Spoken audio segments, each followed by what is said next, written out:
Good morning, good afternoon, and good evening to all of you, depending where you're joining us from. Thank you all for joining the third and final day of this academic conference titled Looking Towards Peace in Afghanistan After the US-NATO Withdrawal. This conference is organized jointly by the Center for Conflict and Humanitarian Studies at the Doha Institute for Graduate Studies and Arab Center, Washington, DC. My name is Tamara Kharoub. I'm the Assistant Executive Director and Senior Research Fellow at Arab Center, Washington, DC.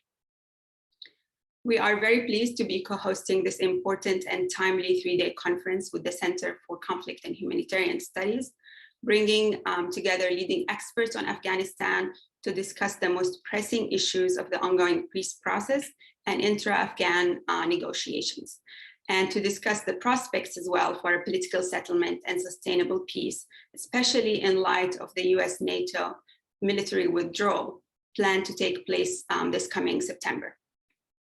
If you weren't able to join us for the first 2 days of the conference, the videos of all sessions will be available online soon.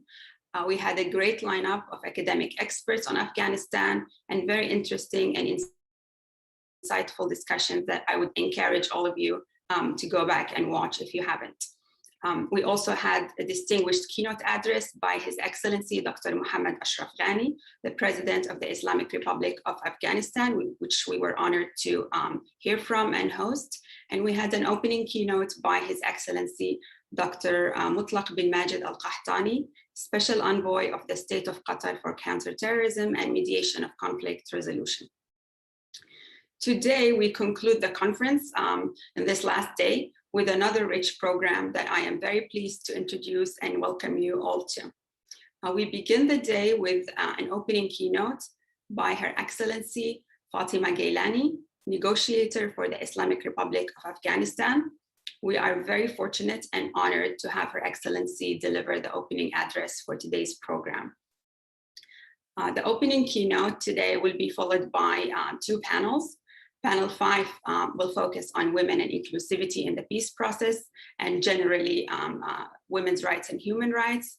And panel 6 is dedicated to discussing rehabilitation, refugee repatriation, and global migration. We also have a distinguished group of experts joining us for today's important conversation. And I hope you're going to benefit from these important analyses. Before we begin our program, please allow me to just give you some housekeeping items. I would like to remind everyone that we have simultaneous interpretation available in 4 languages: English, Pashto, Dari, and Arabic. You can access the translation by clicking on the globe icon that says interpretation at the lower bottom right of your Zoom screen. Then you can select the language of your choice. For English, you can just select English. For Pashto, select Pashto. These two are pretty straightforward. But to listen in Dari, select Chinese, as Zoom does not have a Dari option. Good afternoon to our online audience. Thank you for joining us for the last session of the academic conference. Apologies for that. There may have been a problem with the microphone. So to listen in Dari, select Chinese. This Dari, Zoom doesn't have a Dari option. To listen in Arabic, select Spanish, as the Arabic option in Zoom has some technical issues. We'll also be taking questions throughout the day. Please feel free to send your questions using the Q&A feature on Zoom at any time. You can alternatively send your questions by email to events@arabcenterdc.org. The email for questions is, again, events@arabcenterdc.org. Our staff will be collecting questions submitted by email and also any questions that are submitted on social media platforms. They'll submit them through Zoom, so we'll have access to all of these questions. And they'll be translating any questions from another language into English if you decide to send your questions in Arabic, Dari, or Pashto. Thank you again to everyone who is joining us for this third and last day of the conference. thank you to Ms. Fatima Gelani, Her Excellency, for agreeing to be part of this opening keynote. It is my honor now to introduce our keynote speaker. Her Excellency Fatima Gelani is the negotiator for the Islamic Republic of Afghanistan. She has been serving as the president of the Afghan Red Crescent Society since 2004. She's the daughter of Pir Sayyid Ahmed Gelani, the leader of the National Islamic Front of Afghanistan, who fought against the Soviet occupation in the 1980s. After graduating from high school in Kabul, Ms. Gelani obtained a BA, bachelor's degree, and subsequently a master's degree in Persian literature and Sufism from the National University of Iran. She also earned a master's degree in Islamic studies from the Muslim College in London. She lived in exile during the Soviet invasion of Afghanistan and acted as spokesperson in London for the Afghan Mujahideen. She attended the Bonn Conference, an important Bonn Conference on Afghanistan in 2001. And after her return to Afghanistan, she was chosen as a delegate to the Emergency Loya Jirga Grand Council of June 2002, and was also appointed as Constitution Drafting and Ratifying Commissioner. Ms. Gelani is the author of 2 books, Mosques of London and a biography of Muhammad Musa Shafi. Ms. Gelani, thank you so much for being with us today. We are honored to have you participate in the conference, and we very much appreciate your time and your contribution. Her Excellency Fatima Gelani will deliver her opening remarks for about 15 minutes, and then we will take questions from the audience for the remaining 15 minutes of this session. So please feel free to send in your questions for Ms. Gelani anytime. Fatima, the microphone is yours. Bismillahirrahmanirrahim. Thank you very much, Tamara. It is timely, you're absolutely right. That's why my deepest thanks and gratitude goes to the Arab Center, Washington, and the Center for Conflict and Humanitarian Studies, Doha, and especially to my dear friend, Dr. Sultan Barakat. The Afghan dilemma, the Afghan problem is an international problem, and it needs a proper study to study it and to solve the problem. We can't do it alone, we need you. The role of academics is most important for us. Their input cannot be replaced. Why is it important? It is important because they have been studying, they have been researching, they have been analyzing, and they have been keeping this in a fantastic historical memory. Because Afghanistan, unfortunately, is not the only country which has gone through that. Many other countries went through this, shorter or longer, intense, or maybe just for a few years or so, but the result is the same, that we have to learn from each other. But how could we learn from each other is the way that you are going to have an input. You have the research, you have the memory, and it is very important that we learn from you the lessons learned, and we have to learn from you that the mistake should not be repeated. Afghanistan cannot afford to repeat its mistakes. Those mistakes will be repeated, unfortunately. If they are repeated, it will be even more dangerous. You have the detailed help. You have everything in detail, and please tell us and inform us and guide us. As I said, the history must not repeat it. We didn't have a good memory of few things in Afghanistan, and we have to do everything in our power. The world has to do everything in its power that it should not happen again. Today, why peace is so important? Peace is important because war should not and cannot be its alternative. Do we have any other alternative? Absolutely not. The political solution, the conversation and negotiation is the only way, and it has to be the only way. If we come to an understanding, inshallah, we will live in our own country with dignity, with peace, and we could rebuild our country, we could reshape our future, and we could think again about our constitution. What do we do about it? How we could mend it, how we could add it? This will be up to all of us. And I hope that in that case, eventually, we'll be free of the help of other people to need the help of other countries. Afghanistan and the people of Afghanistan are tired of asking for help, tired of war. Afghanistan is a potentially very rich country, and only peace could allow us to go and take out what we have in our country and live in dignity, like the countries that today I am here in. I believe, it's not just me, most people of Afghanistan believe that the war which was imposed upon us in the late 70s, it was not merely an Afghan war. It was an international war. We got involved in it, we were entangled, and we are still entangled in that web, and we must come out of it. This is really frustrating for many generations of Afghan people that they were born and grew up in war. If God forbid, we don't agree with each other, if God forbid, this peace negotiation that here in Doha it has started, as slow as it is, still it is a hope for the people of Afghanistan.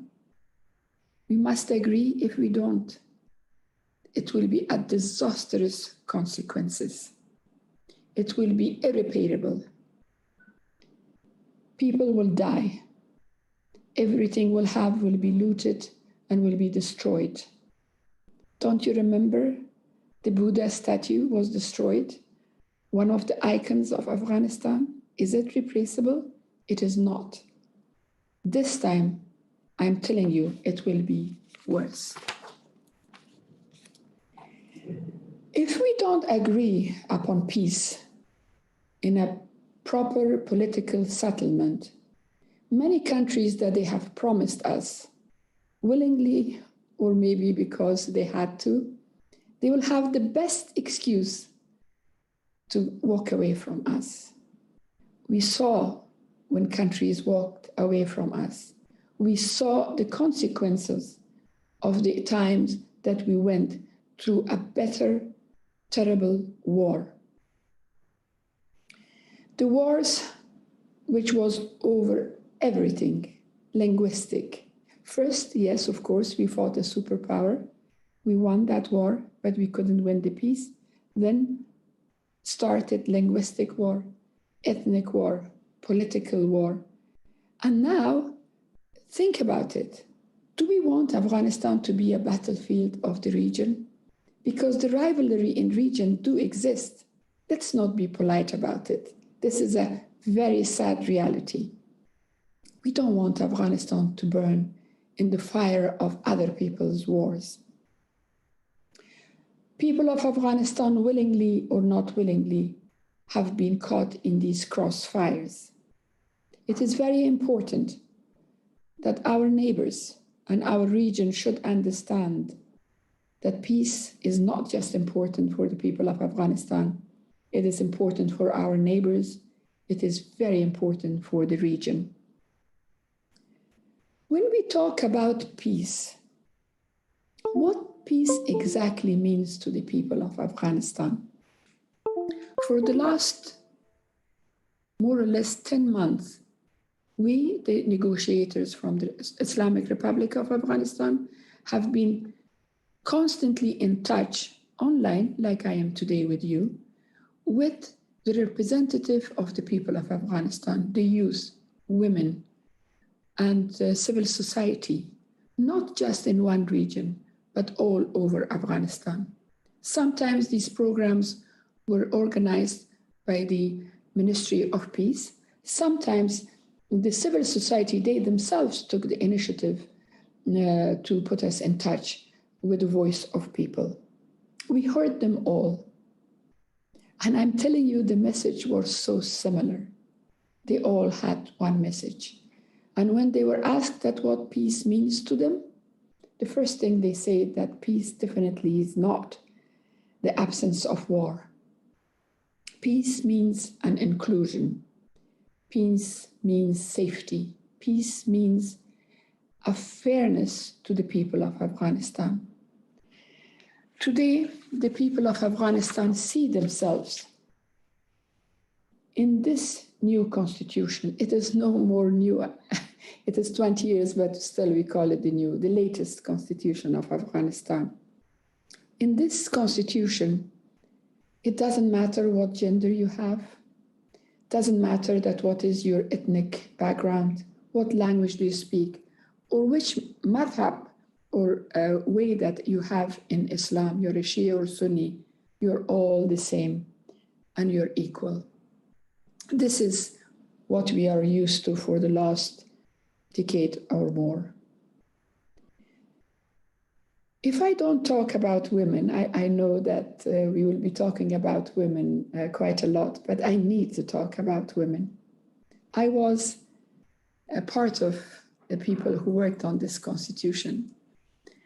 And I take pride in this constitution as a woman, as an Afghan, as a small minority of Arabs of Afghanistan. Today, women in Afghanistan are not the same. They are not going to follow blindly and be scared. They know exactly what rights do they have in their religion, Islam, and what is fair and what is a universal rights that they have and they need to still have. In spite of 43 years of war, women in Afghanistan didn't forget that it was in the 60s, 57 years ago, that women got the right to vote before a Swiss woman or many other countries.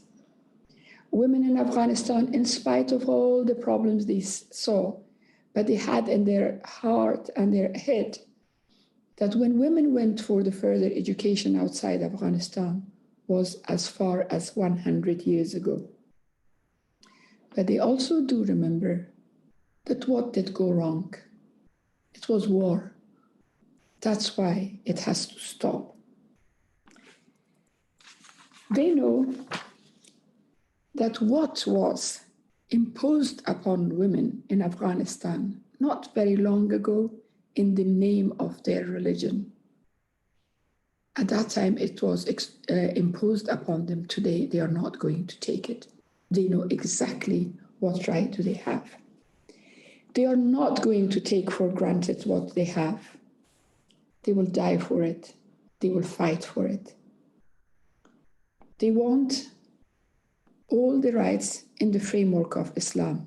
They are the best Muslims that you can imagine. But above all, they are human beings. The human dignity will tell them that what is their right. When I talk about women, immediately I talk about the minorities of Afghanistan. I remember as a young woman or as a child that the minorities, languages, their looks, the way they dressed up was the mosaic of a beautiful Afghanistan. And I saw also how it turned into a better, ugly war and they were persecuted. We will not allow this to happen again. When we talk about women, when I talk about women, the rights of the minority come parallel to it. To deal with different languages or different ethnic groups of Afghanistan is absolutely un-Islamic. It has to be clear for all of us. This is unfair. If you ask me, in spite of what's happening in Afghanistan Unfortunately, Afghanistan is burning. Most parts is burning in fire. If you ask me if I am optimistic, absolutely. I am optimistic. When people were telling me that the Soviet Union will not get out of Afghanistan, I was optimistic. Today, I'm optimistic for peace. But we need your help, you, the scholars, to tell the world what could happen if we don't reach peace. We need our region. We need our neighbors. We need the big powers to help Afghanistan to get out of this dilemma. Again, I want to repeat again, we want peace, an inclusive peace, a fair peace, a peace which could sustain a peaceful Afghanistan. Thank you.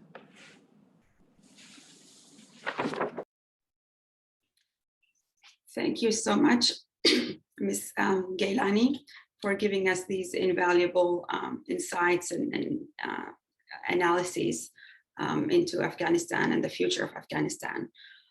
You've mentioned several really important points, and I would just like to highlight a couple of those. You really emphasized that peace is important because war is not an option. And I think that's why we're here today for this conference, the 3-day conference, to discuss how can we get to a better outcome in Afghanistan. And you've mentioned a little bit about the international and regional rivalries in Afghanistan, and that the world has to do everything in its power to help the political process. And I would like to ask you a question about that as well. But I want to, we do have some questions coming in before we get to that. What do you think that the international community can do in the next 3 months that we have, before the withdrawal? What should the international community do to help Afghanistan and prevent a further crisis?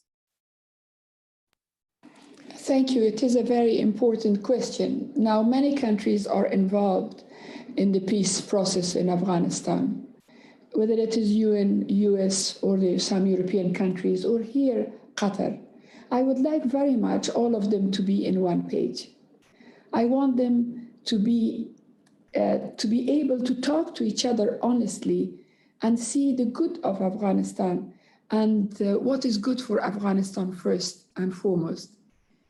Because I know everyone wants to have their own way, but please listen to us, to Afghans, and see how do we want it? How do we want to go forward? And also, the other role that you can play is a regional understanding. It is very important that you have leverages in many countries in our region that to inform them that peace in Afghanistan and convince them that peace in Afghanistan will be a peace in the region. And I want our neighbors to be absolutely comfortable that the future government of Afghanistan will not be against anyone. And war, this is war which is against everybody. Maybe today, a short-term interest of some countries could be seen in the war in Afghanistan, but I assure you that it is not long-term. Long-term good of everyone in Afghanistan is in peace. We have started this in Doha. Yes, it is a little bit slow, but it's still going on. Still people are looking forward to it. Help us here and be on the same page. At least in that matter of peace, leave your rivalries on a big shelf up there. Thank you for this, Fatima. Another important idea, you said you were optimistic, and you mentioned that peace is not the absence of war, but it is inclusion, equality, and security for all. And you've also talked a lot about women's rights, and you have a unique position in this contentious negotiations process. You are a woman and a strong advocate for women's rights, but you have the respect and the trust of all parties, and you believe in inclusion of the different parties in the process. As a woman, as an advocate for equality, inclusion, human rights, democratic system of governance, what is your assessment of the state of the negotiations and the political process at this time? We've had some interesting discussions yesterday about, the Taliban movement not being interested in a democratic governance or women's rights or women's participation in public and political life and human rights. Are you concerned about the political negotiations and the process? It will be very unwise if I am not concerned about things and go forward with a pure optimism. One has to be very cautious about these things. But I will tell you about my memories and the thoughts that I brought from the time of the Constitution. Don't think that that kind of belief in Afghanistan is just confined to the Taliban. Even in our side, when the ulama, when elders, tribal elders, when they were coming and talking about the constitution, the current constitution of Afghanistan, their views were very, very similar to those of that we hear today. But it was with negotiations, even with them, talking with them, and the ulamas that we had with them, like Dr. Hashim Kamali, speaking with them, like one of them is here with us, Professor Ahmadi. We were talking with them endlessly until they understood that it is not against Islam if a woman would be educated or work or take the leadership and all that. So at the end, we were able to have the constitution that we have today. And I have every hope that when we come to those kind of things, when in the future, when the constitution of Afghanistan is touched, we will come to an understanding. Afghanistan is not the only Islamic country in the world. We have other examples, good examples of an Islamic country. And then don't forget that this constitution that we have today, this is not a secular constitution. There is nothing, absolutely nothing, not one article in this constitution which is against Islam. It could be defended, but we are happy to make a constitution together in the future. We are not against it. When it comes to Taliban, we see them talking to us and dealing with us four women the same way that they deal with our other male colleagues. But we also remember their government.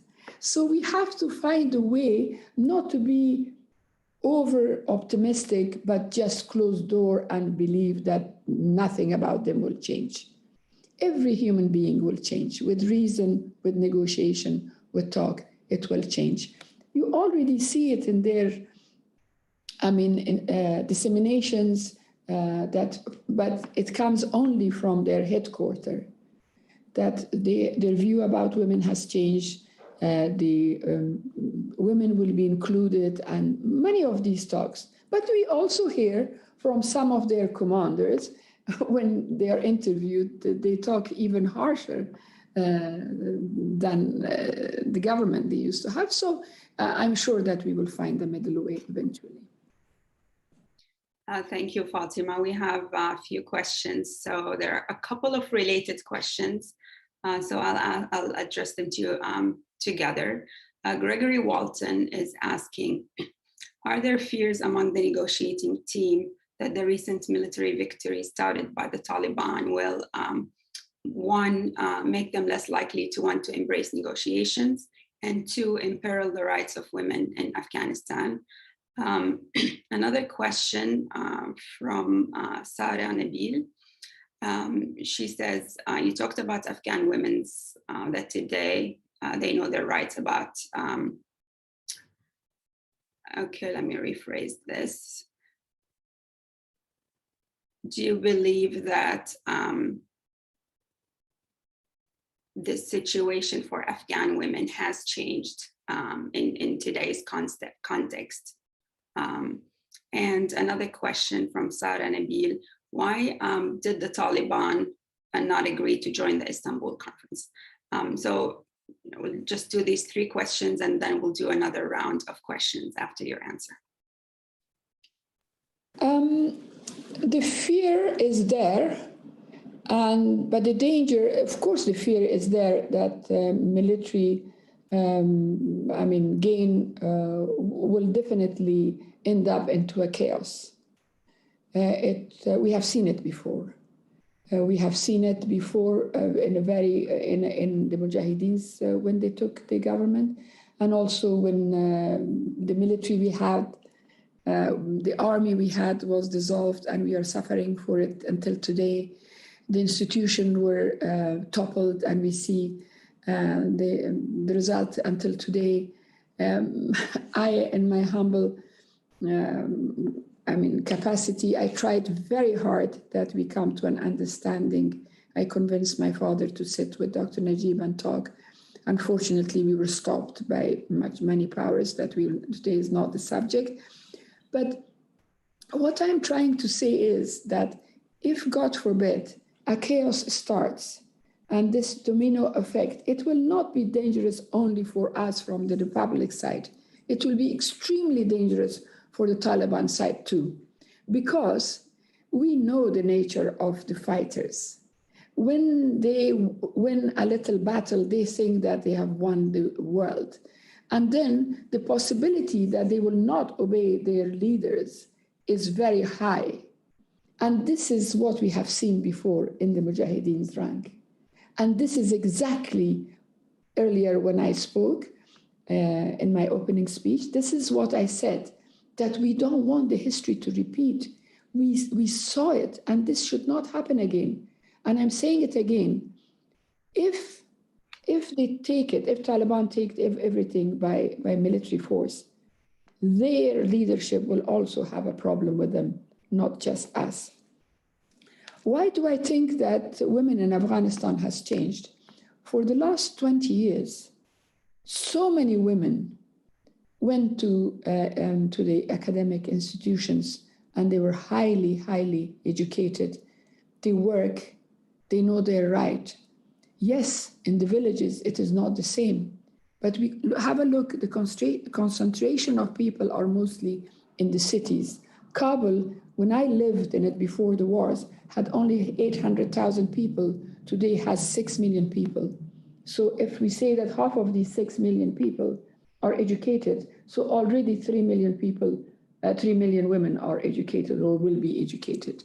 So this is not the same as before. Never in the history of Afghanistan so many capable women we have.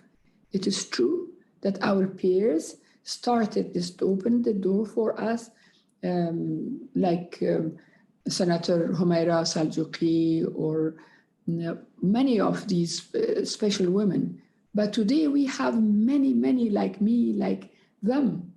It is not easy to close the door to them. The other question that why Taliban didn't go to Istanbul, this is not a question that it can come to me. This is a question that should go to Taliban themselves. But one thing I could share with you, that for us also, the Istanbul conference was like a surprise, like a blockage that really damaged the flow of our negotiations. But we organized ourselves. We organized ourselves in 4 days, and we were prepared to go. But why the Taliban didn't go, this is a question that really we should put to them, not to me.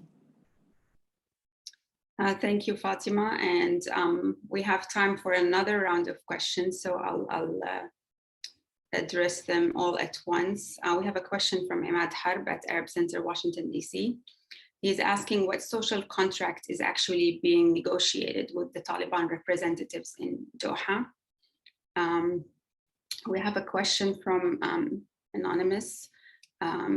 Given the Taliban's, I'm reading here, quoting, given the Taliban's limited education in madrasas and narrow understanding of Islam, again, this is a quote, compounded with their absolutist attitudes towards their own interpretation of Islam. Can you comment on their intellectual flexibility when it comes to matters of theology? So that's a strongly worded question. That's the full quote from the question. We have another question from Nazif Shahrani. This person is asking, can the Taliban and the Kabul government, both of whom disapproved by the people of Afghanistan, come to the same page? If that is possible, what could that page look like? And what is the possibility of a transitional government of peace representing the masses of the people of Afghanistan and not just the Taliban or the Kabul regime? Is there a process of formation of a government of peace according to this person? Last question, also about women. There's a lot of interest in women's issues, and I want to say the next panel right after this will focus on women and inclusivity. But the last question I'm going to relay to you is about women. Is the Taliban accepting the role of women in Afghanistan today? What is exactly their view of women, and what is included in this negotiations about women's rights? Go ahead, Fatima. Okay, thank you very much. The negotiations, first question, I mean, the negotiation hasn't gone that far that we go through such details, but in the official talks. But we have also lots of unofficial talks that in the lobby, we talk as to fellow Afghans, we talk to each other. When they speak, it is very different to what I or we remember from their government. And my hope is that they did understand that the mistake which was made in Bonn, that the Taliban, the presence of Taliban were taken totally out, and we blocked, everyone tried to block their heads with the presence of Taliban, that they do exist and they have to be part of the agreement in Bonn, and we are paying for it now, that the peace couldn't come. The same way, the Taliban should understand, and I think they do understand, that whether it is gender issues, whether it is the all people of Afghanistan, the social of Afghanistan is no more like before, and they have to include everyone, and the future of Afghanistan has to be made by all of them. But as I said, officially, we haven't spoken about this. It's just in the unofficial talks that we have. I don't want to be that arrogant to think that we know all and Taliban or anyone else doesn't know anything. Because if you look in a country like Afghanistan, there are lots of uneducated people. There are lots of people that they, out of poverty or they are in agriculture or any other business. But it is not that they don't know about their rights. They do. And when I traveled for a promotion of the new constitution of Afghanistan, there were people that they couldn't even read and write, but they knew that what they want in their constitution. So my hope is that Taliban also, they should know. First of all, they are not uneducated. I mean, now that the people that we are talking about, we have even a PhDs or masters among them. But indeed, their way of thinking about Islam and my way of thinking about Islam is different. But as I said earlier, even on our side, we have people that they have the same view. And my hope is that with the help of international scholars, Afghan scholars, and people that in a modern world that they practice Islam will come and help us, that we come to a middle way. Dr. Nazif Shahrani is a professor whom I respect a lot. And I think he should be one of the people that should come, because he's among one of the best Muslims that I know. He should be able to come and help Afghanistan to come out of this dilemma. It is true that the Taliban that don't have the popularity among everybody. and the government doesn't have popularity with everybody. Some people they are popular, with some people they are not. But show me which country is in the world that the whole country will agree upon the same president or the same system or the same thing. We saw it in the US recently. I think this is the nature of human beings and the people of a country, that some are pro, some are not. But when it comes to two important things that we have common with the Taliban and the Islamic Republic of Afghanistan, are very, very important points. This is Islam and Afghanistan. If we indeed say that Islam is my country and I'm prepared to die for Islam, then die for peace and bring peace, because this is Islam. When I look into the face of any person in the morning, I say, Salam alaikum, peace be upon you. Then let's bring peace, for God's sake. And then both the Islamic Republic of Afghanistan and the Taliban side, we say that we are sincere for our country. Let's talk together. Let's speak, and through the negotiations, find out what is good indeed for Afghanistan. Together, not just our point of view or just their point of view, a fair point of view, a point of view that the people of Afghanistan expect from both of us. Let's bring that. And again, Dr. Shahrani, you can be easily one of those people that could help us. The last question, whether the Taliban will accept women or not, I hope they would. As I said, that the pure question of how to deal with women hasn't come on the negotiation table. But how they deal with me, a female negotiator, is not different from they deal with a male negotiator. This, I think, is a step forward. And I, in my past job as the president of the Afghan Red Crescent Society, more than 12 years, I worked with them every day. Whether they were educated or not educated, they knew that what neutrality means, because they had to. So today, again, we have to accept that this is a new Afghanistan. Equality of genders, equality of minority, equality of all Afghans. This is my opinion, but I am saying it again. It is only through the negotiation it will be fulfilled and it will be prevailed. Thank you. Thank you so much, Ms. Gelani, for these important analyses and for your positive and optimistic message of inclusion, equality, and peace and hope. Unfortunately, we have reached the end of our time for this session.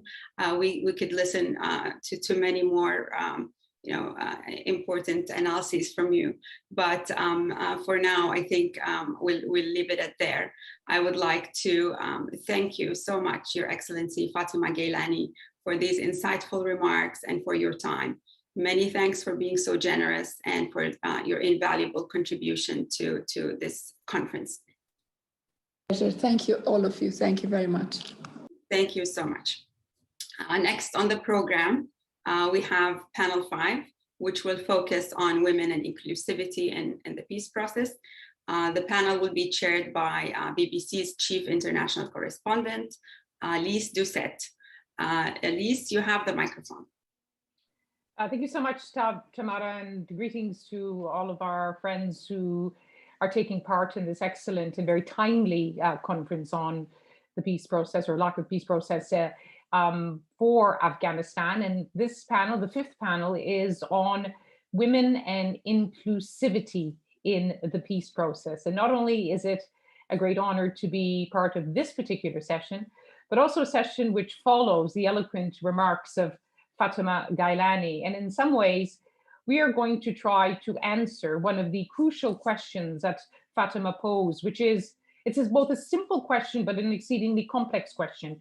What do Afghans want, and including what do Afghan women want, especially in light of the context in which she outlined that there are these wars within wars for many decades in Afghanistan, an international war, a regional war, political, linguistic, culture. And what she didn't mention, but was implicit in some ways, sadly what some have come to call a war on women. And so it's not surprising that in all of the discussions they've had on these new platforms you have in discussing with women across Afghanistan, when the question was asked them, what do you want at this time of a search for peace? It was not just, of course, security, which is uppermost in everyone's mind, but they also talked about fairness and inclusivity. Now, I think some of us would argue, including I think Fatima and our distinguished scholars, in some ways, we shouldn't need to have this session about including women in the peace process. Afghan women, as citizens of the Islamic Republic of Afghanistan, have a right to be sitting at the table.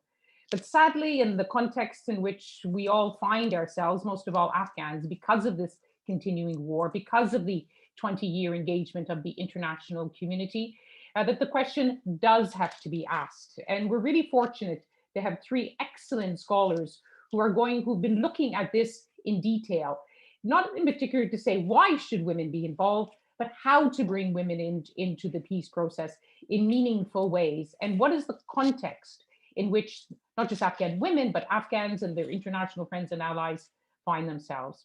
This is, of course, a session to listen to the scholarly research and observations, but we also want it, as in the other sessions, to be a conversation with all of you and to pick up on some of the excellent questions which were already asked.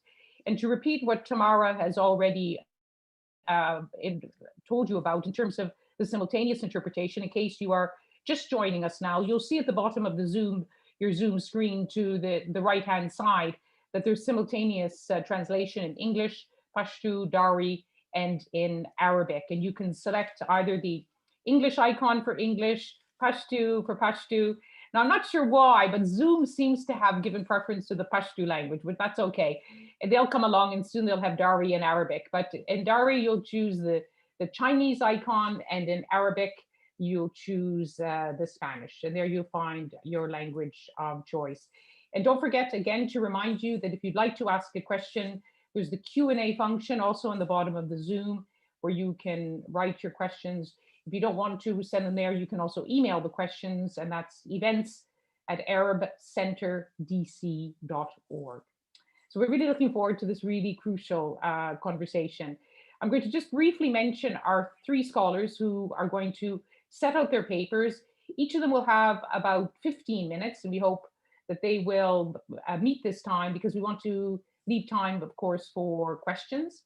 Masuma Ramati is a policy analyst with the International Peace Institute, the IPI, and Masuma is going to be looking or sharing her research into the issue of barriers to participation in the peace process. Not that women will just simply be involved, but that they will be involved in meaningful ways, and in a way, sadly, does not put their own lives and their own livelihoods at risk.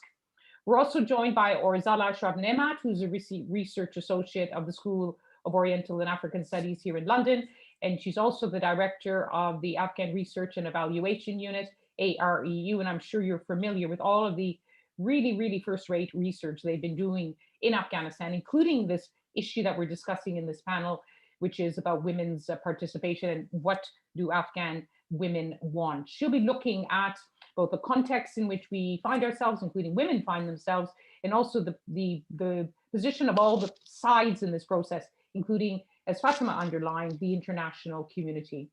And finally, we have Huma Saeed, who, interestingly enough, is an affiliated researcher at the Leuven Institute of Criminology, KU Leuven in Belgium, who's going to be looking at an absolutely central issue, and you can't repeat it too often, about that women as war victims in a victim-centered peace process. There are so many calls for the peace process to be broadened to include those people who have suffered the most. So she's going to be looking at gender justice as part of a peace process, which is both transformative and also transitional in the sense of getting not just peace, but justice. Big issues, but absolutely crucial issues.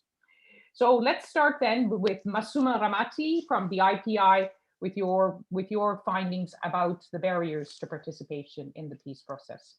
Masuma Jan. Thank you so much, Elise, and it's very nice meeting you virtually at least. And I'm so glad to be joining a great panel today discussing this important topic on women's inclusion in the peace processes. So I would like to thank you, the Center for Conflict and Humanitarian Studies and Arab Center, Washington, DC, and as well as the organizers for putting together this timely conference on looking towards peace in Afghanistan after the US-NATO withdrawal. Timely is a bit actually overstated, but I say that because it is a key and indeed difficult moment in history for Afghanistan as it is struggling in its efforts to bring peace in the country. It is also very pleasure to be joining a group of panelists from Afghanistan, Dr. Ursula Nemat, whose work I very much admire. And last time I met her, she was actually in New York giving presentation at the UN right before COVID hit. And also very much look forward to Homa Said's presentation as well.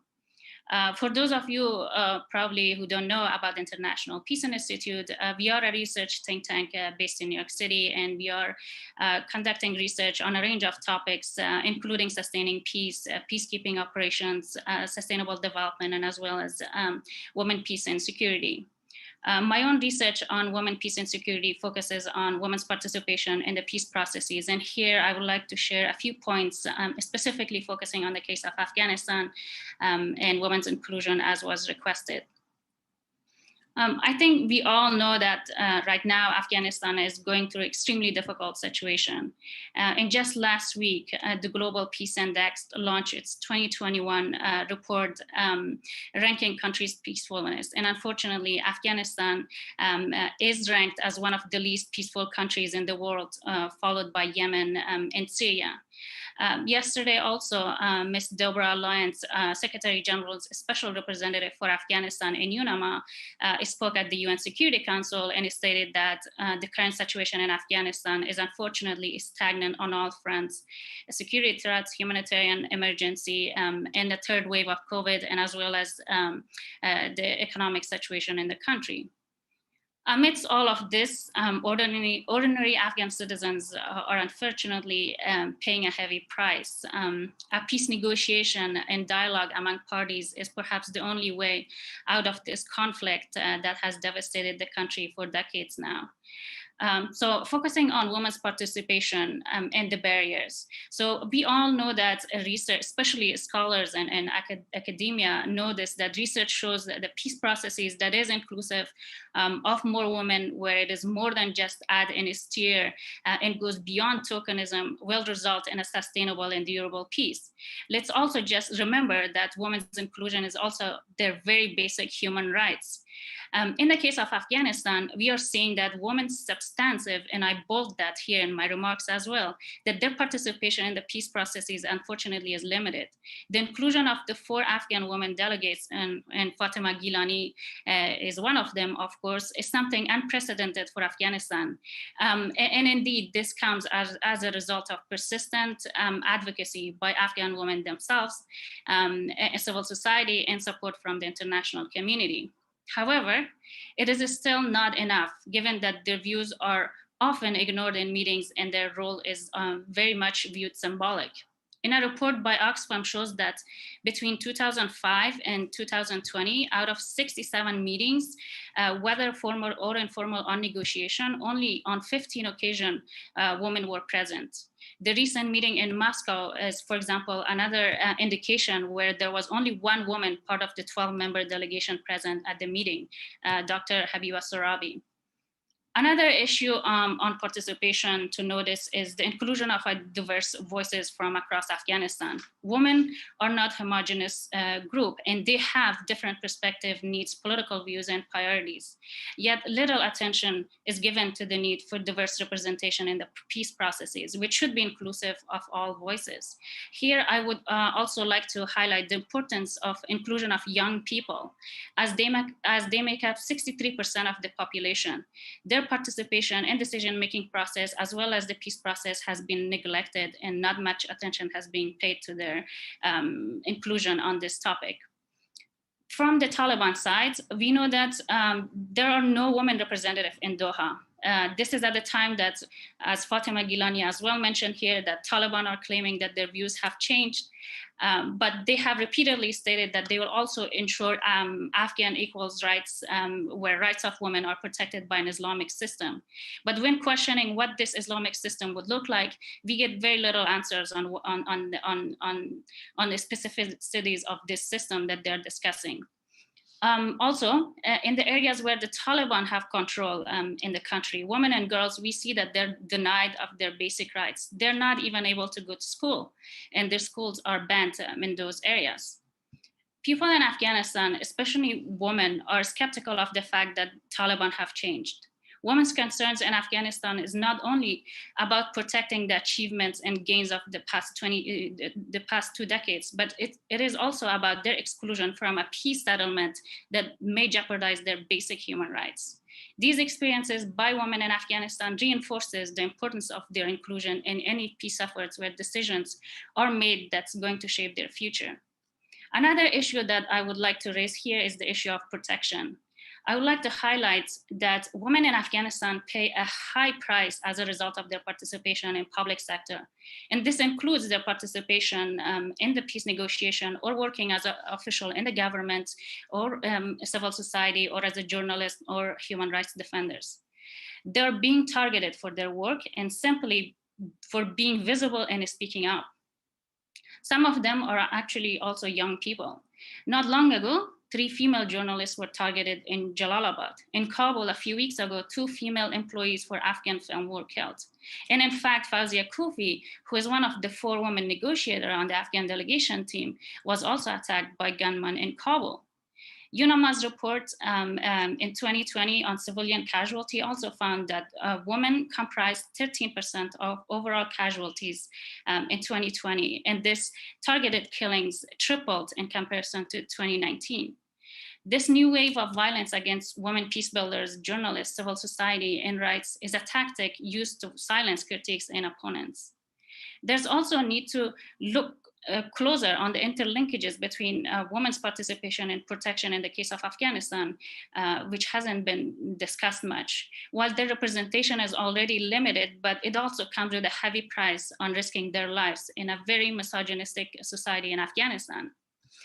Just to conclude, when the United States invaded Afghanistan in the event of 9/11, one of its justification was to fight for the rights of Afghan women and children. This commitment should continue after their withdrawal. Ensuring that women's voices are sufficiently represented in peace efforts should be a top priority, as this participation will guarantee the protection of their rights and freedoms in a potential peace deal with the Taliban. The international community, especially donors and those that host the talks, should continue to put pressure on all sides to include women in key decision-making processes, whether it's formal or informal. Additionally, the international community should also provide and ensure protection for women who are risking their lives for peace and human rights in Afghanistan. So I'm going to stop here, and I'm happy to take any questions during the Q&A session. Thank you. Thank you so much, Masuma John. As you say, women are so much organized. You even took less than the time allocated for you. And you brought up some excellent points. I mean, as everyone here knows, and most of all, Fatima, that there was so much discussion and argument about how many women should be part of the delegation from the Islamic Republic of Afghanistan. And I think you'd all agree with me that the 4 Afghan women who were chosen are as good as perhaps as 8 of the men or even 12 of the men, but that's not the point. As Masuma rightly underlined, that when we talk about women, women is not one block, a homogenous block, that women do come from different backgrounds, represent different interests, and just like the men who are part of the peace process, that more women have to be at the table to represent this diverse interest, and of course across now all the different generations in the Afghan war. And thank you too for highlighting. It's something that, you know, Fatima's remarks began by emphasizing that this is an international conflict, and that the neighbors and near neighbors and capitals far away are very much involved in this process. And those countries who there's a big battle going on, as you know, to host these conferences. And so it's incumbent upon them that they have to also make sure women are invited or on that list, not in a tokenism way, because again, they have every right to be at that table. And as we know in some of the conferences, they've not been very good on that. And in fact, some of the blame for not having more women at the table does go down to the international host. And as we can't emphasize enough, the international community also can play a role in helping to protect those whose lives are at risk. And those sadly include the women, and most of all the women who put themselves forward to play a very public role in the peace processes and in other parts of Afghan society. So thank you, Masooma. I'm sure we're going to have questions on some of your remarks, but thank you very much for joining us. And I'll pick up where you complimented Orzala and say now we can hear from Orzala Nemat and with some of her research into looking at the context in which we find ourselves and how different sides look at the inclusion of women. So thank you to Masooma John, and then to you, Orzala.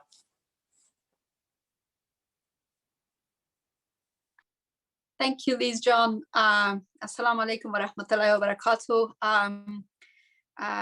Good afternoon or good day to everyone.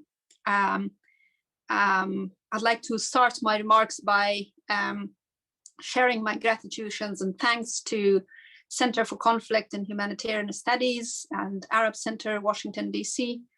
Particular thanks to Professor Sultan Barakat for putting together this enormous task of bringing scholars, academics, and some probably political activists also representing different groups to come together and discuss. It's really appreciated. We hope that we will get very good results out of this discussion. I would like to start with something to make, if everyone was listening, and of course, including myself, was completely overwhelmed by amazing remarks from our honorable delegates at the Doha and delegation team, Ms. Gelani, and also from our young and excellent colleague scholar, Masooma John from New York. For our audience, generally, when photos are shared of politicians, and I hope nobody feels offense by saying this, but I would like to start it with this. When politicians are sharing photos of meetings, whether they are Afghan politicians or internationals visiting Afghanistan, we women come forward and say, where are the women in these photos? And if the distinguished organizers of this event, in particular this panel, allow me, I would like to raise the same question here and for a moment become an advocate for Taliban and say, where are the Taliban in such an important discussion? I think they are missing in this particular panel. I wish they were sitting here in a non-propaganda type of conversation, openly come forward and discuss with us.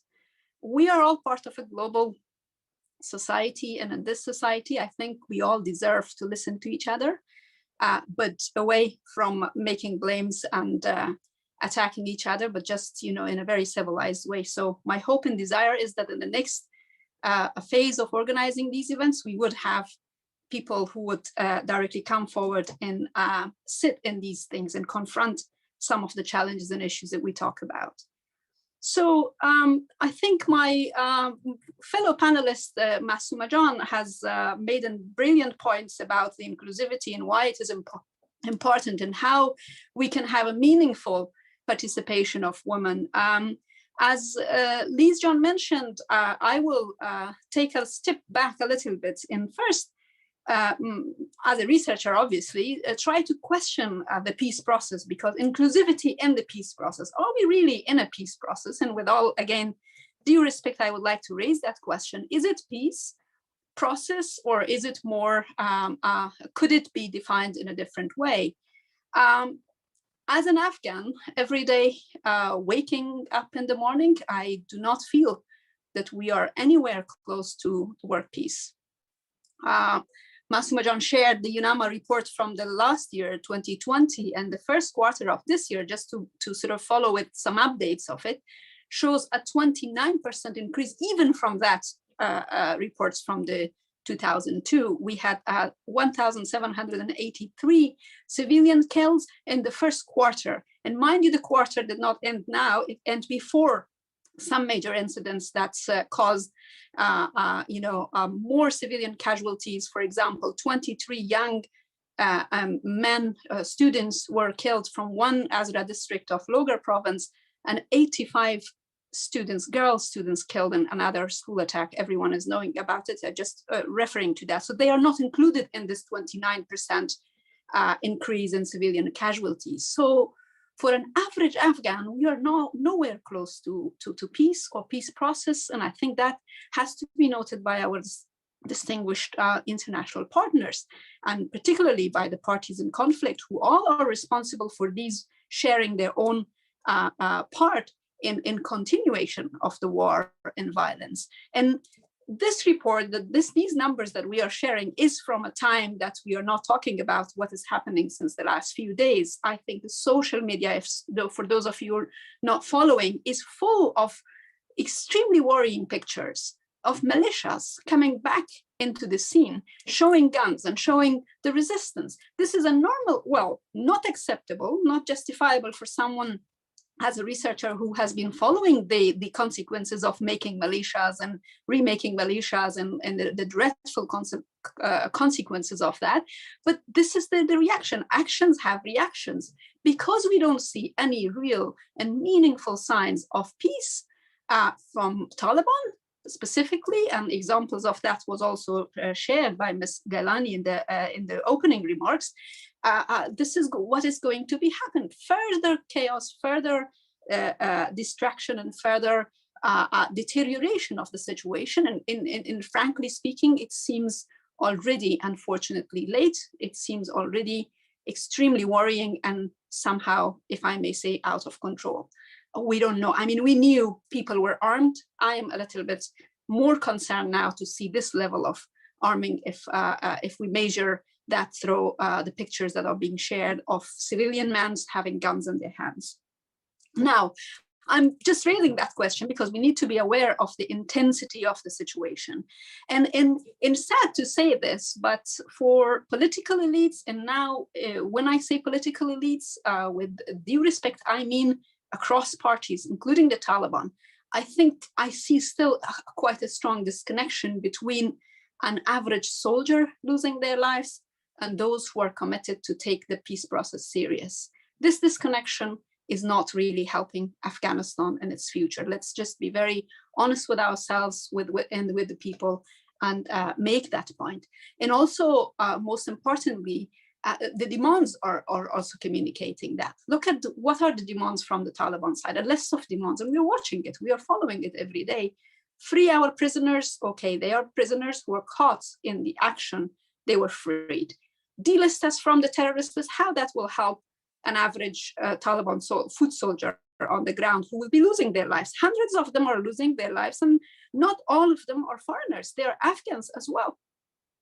And delisting and defreezing our assets abroad. Those assets are not belonging to the foot soldiers. They are belonging to the elites who have earned this money through licit or illicit ways that we all anyways, so just to give a context, I think it's important to make that point. And by this point, I'm trying to sort of highlight the depth of this horror that we are living on daily basis that has to be really taken serious by everyone if there is a percentage of genuine intention. Now, switching back to the context in how every party looks into this, I think it's necessary, and it was excellently mentioned at the very beginning by one of the speakers or moderators about how the question of women's rights from the very beginning of this phase of Afghan war 2001 has gone too far to become a justification for the intervention, the military intervention itself. So as a result, I think it's important to note that now, where are we standing?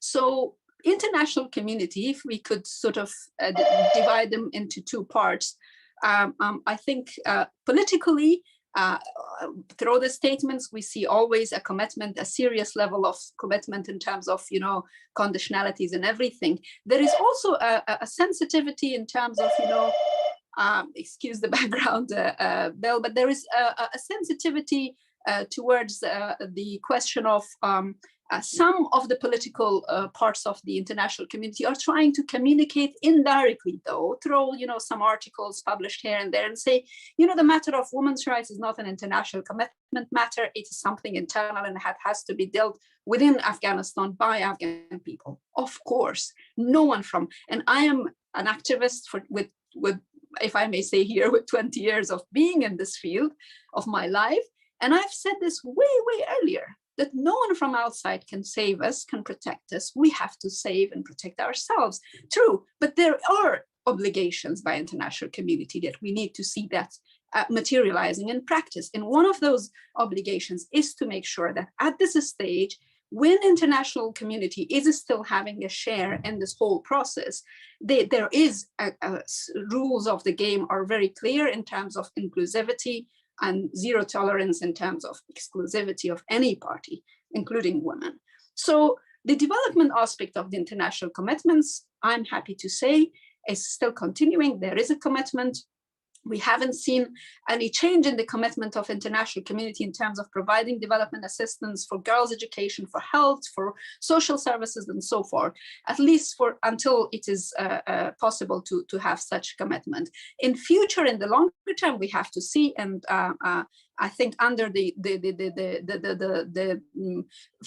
commitment in terms of responsibility to protect, there is a share of responsibility that we expect international community to follow that. Now, very quickly, in terms of where the government of Afghanistan and Afghan political elites are standing in terms of women's political participation, women's role and inclusion in the peace process, we have seen the examples of that. 4 excellent women representative of women of Afghanistan, with all the diversities and differences, are there in the negotiations team. This is an appreciative point. With the Afghan government, analytically speaking, though, I think, and it was excellently sort of also mentioned by Ms. Gelani, there are also elements within the government, within the, if you like, the Republic team, of differences of opinion, differences of approaches and views. And sometimes it is also observed by us as researchers and as people who look into incidents and events on a daily basis on how the government of Afghanistan is also instrumentally using the women's role. So in Doha, the flag of being on the sides of women is always risen by Afghan government. Of course, everyone is appreciative of that, and that's their obligation based on our constitution. However, when it comes to women's political role in the Afghan government's political decision makings, we see the decrease already without even any pressure or anything by anyone. We see more men's pictures in the palace photos. We see more male ministers replacing women ministers, and more deputy ministers who are male, who are replacing women deputy ministers. So if the question is efficiency and failure of governance and performance, I can give you a handful of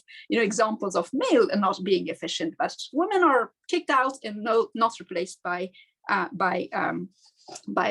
women again. So finally, where the Taliban are standing in terms of women, and because they are not here, I allow myself to at least share my observations of where they are standing when it comes to women. We have seen, I'm sure we are speaking now to English-speaking audience, all the letters by Mullah Brother Akhund, by several other statements in which women's rights as a phrase has been increasingly used as a rhetoric, I have to say. They are giving this level of assurance that we want to make sure that nobody should be worried. Aid workers should not be worried that they will be attacked, and boom, we see Baghlan incidents happening. 10 minors, D-minors actually were targeted in one day. So rhetorically, Taliban are getting closer to sort of at least mention this in their statements, but practice on the ground from north to south, from east to west, is not showing that. Masuma John also mentioned that, and we are witnessing and we are in contact with our networks across the country. There are zero examples of showing any kind of flexibility in terms of women's respect for women who are having access to jobs in the areas where they have presence and they have some level of influence or control. In our opinion, Taliban first in their initial stages were mainly using the notion that we are stronger for a pure. They were using the term pure. It was making it in the media of Islamic system. So we want a purely Sharia-based system of governance. Okay, I think my personal observation is that after they come across some excellent international women scholars from the Islamic countries, such as, for example, Indonesian delegation, or probably they are now living in Qatar, and they have come across a lot of Muslim women who are highly educated, they realize, well, maybe we will be in trouble if we use that in terms of the restrictive mindsets that we have. And now they are using the Afghan traditions that say, pure Islamic system that is based on the Afghan customs and traditions. I'm raising this question, and I wish they can come back to answer that. What tradition are you talking about? What kind of customs and traditional? Haven't you been involved in the elimination of the traditional leaders in the past? How many? There are numbers, specific numbers of traditional leaders being targeted and shot in the course of this period. So the traditional leaders and the Taliban leaders are not really the same. It has to be important, like mentioned importantly here. So that confusion really, I think, is there in the mind of the Taliban. I hope that the negotiations or the conversations before even reaching to a peace, as it is a desire, and we are not yet there, at least these initial, just the very presence of Madam Sarabi, the very presence of Madam Gelani or Madam Zurmati or Madam Kufi should really help them to get this, and the top political leadership.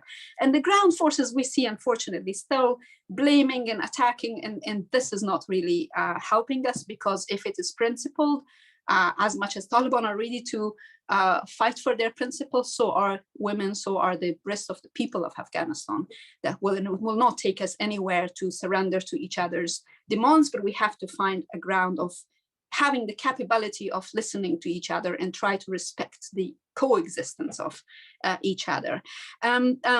I think probably I have exceeded my time, but I really would like to give more space for questions here. So I'll just stop here and thank you again for your attention, and looking forward to a lively conversation. Thanks. Thank you very much, Ozala John. You are very much at the heart of the tradition of great scholarship, which is question everything. First of all, questioning the title of this session. What? Inclusivity in the peace process? There's no peace process. Questioning the participation in this session. Where are the Taliban? They should be part of this session.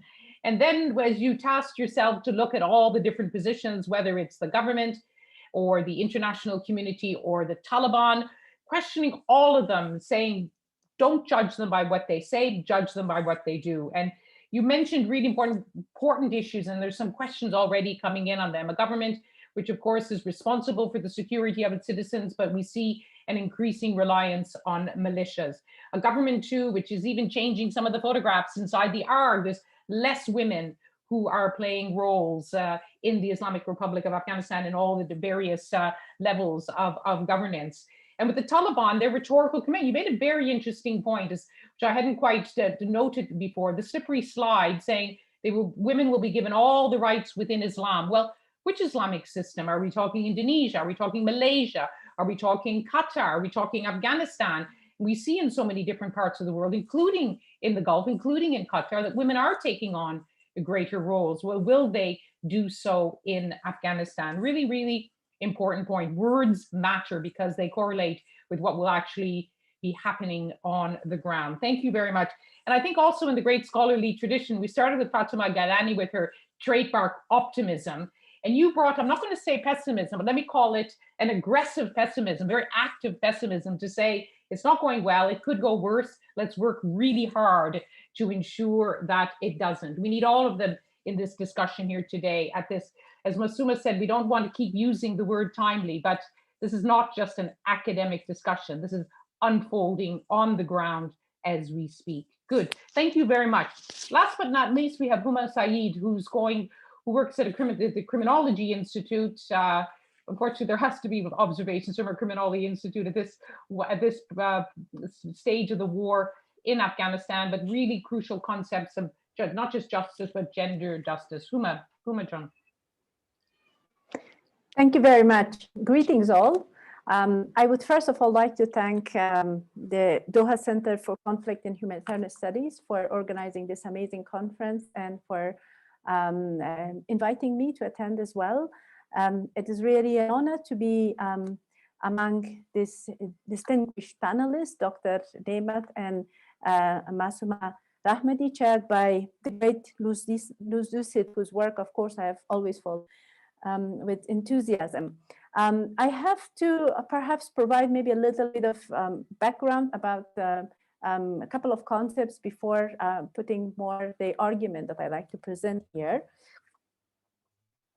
which is basically starting with the concept of transitional justice itself, which is the field that I have studied more in depth, and the context of Afghanistan in particular. And lately, I have become more involved as regards to the role of women in this process, or as we call it now more in Afghanistan, the victim-centered justice. So transitional justice refers to a process that incorporates a set of judicial and non-judicial mechanisms such as trials, truth commissions, reparations, and institutional reforms during political transitions from war and dictatorship to democracy. Increasingly, however, these measures are challenged by transitional justice scholars and practitioners as top-down and not always fit to local realities and needs. Moreover, these mechanisms have traditionally been focused on addressing civil and political rights at the expense of socioeconomic and cultural rights. Such critical voices within transitional justice has recently led to the formation of a new paradigm referred to as transformative justice or transformative transitional justice. This approach places emphasis, amongst others, on the bottom-up and locally driven initiatives, inclusion of socioeconomic rights of victims in the process, in principle of local participation. Importantly, it aims to tackle structural causes of violence, such as land rights, systematic and structural discrimination based on gender, ethnicity, religion, and so on.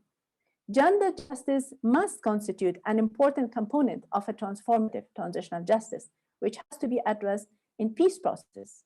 The Afghan peace process not only should become more inclusive by having wider women representation, but it should also address women's justice demands as war victims in a victim-centered justice, peace and justice approach.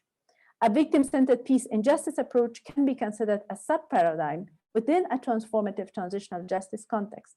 It can be considered transformative, however, only if victims are treated in the process as important stakeholders and active agents of change, and not only merely as passive victims. Importantly, in this approach, women must play an active role to ensure that gender justice is mainstreamed in all transitional justice mechanisms. Addressing gender justice has been a gap in transitional justice. At best, rape and sexual enslavement have been addressed as crimes against humanity by International Criminal Tribunal of Rwanda and former Yugoslavia, itself a milestone and a significant step in the field. Nevertheless, thus far, the focus has largely remained on addressing gender-based violence and treating women as victims, not as stakeholders and equals in many peace processes and transitional justice mechanisms. This discourse in practice needs to change, and there are powerful examples from which we can learn. One such example is the mothers of the Plaza de Mayo in Argentina. Following the dictatorship and disappearances of many dissidents in Argentina, in 1977, a group of 14 mothers whose sons and daughters had been disappeared started to gather every Thursday at the Mayo Square, where the presidential palace and thus the center of power is located. Non-political, non-partisan, they had one demand: we want our children back alive. They were wearing small triangle white scarves, a symbol of cloth in which they covered their little babies, but also a symbol of peace, life, and non-violence. They, grown into a big movement of more than 25,000 members, their symbol remains the same, but their activism has grown out of the Thursday symbolic gatherings. The mothers played a significant role in many different transitional justice mechanisms in Argentina in the years to come, and they have inspired mothers groups in the Balkans, Chile, Turkey, Iran, and elsewhere. Movingly, at some point they had declared, "We are the first mothers ever born from our children." The other example of active women's participation in a transformative transitional justice process is the Balkan countries following the Yugoslavia wars of the 1990s. While the international community mainly focused on a top-down and ad hoc tribunal to put on trial some perpetrators, women-led civil society in the Balkans challenged this approach. Instead, they advocated for the establishment of a regional truth commission called the Rechem Initiative as a way to come to terms with their past and reach reconciliation across all countries of the former Yugoslavia. Moreover, in 2015, special women's courts were established through a series of activism of local women's organizations and initiatives across the countries of former Yugoslavia. Through these courts, more than 30 women survivors shared their stories of violence and resistance to a public audience of over 500. Although these courts were not legally binding, they had significant symbolic values. Such examples tell us from experience that meaningful redress mechanisms must entail local population, particularly war victims, in the decision-making, design, and implementation of the peace process, and that women can and must be a driving force behind them. UN Women comprehensive research shows that when women have a more colorful presence in peace processes, not only there is a higher chance to reach an agreement, but that it also guarantees the implementation of the agreement. For example, in Colombia, women constituted 20% of government's negotiating team and 43% of FARC's delegate as negotiators, mediators, and signatories. Their inclusion in the peace process was crucial in not only reaching a landmark peace agreement with a comprehensive transitional justice plan, but also in making it more inclusive, more gender sensitive, and more bottom-up. In addition, there are many examples of women's role in Islamic countries, such as Indonesia and Kenya, where women played a significant role in peace negotiations and consultations. In Afghanistan, gross human rights violations of the last 4 decades have not been addressed during different periods of transition. Following the collapse of the Taliban regime in 2001, and with the development of the National Action Plan for Peace, Security, and Reconciliation in 2005, as a roadmap to address gross human rights violations, some hoped a small window of opportunity emerged for Justice Horizon in Afghanistan. In practice, however, very little was achieved in terms of accountability measures and addressing victims' needs. As a result, the power of many warlords who had close contact with the previous regime became legitimized in the US-backed Karzai interim administration and subsequently in the government and parliaments elected in 2004 and onwards.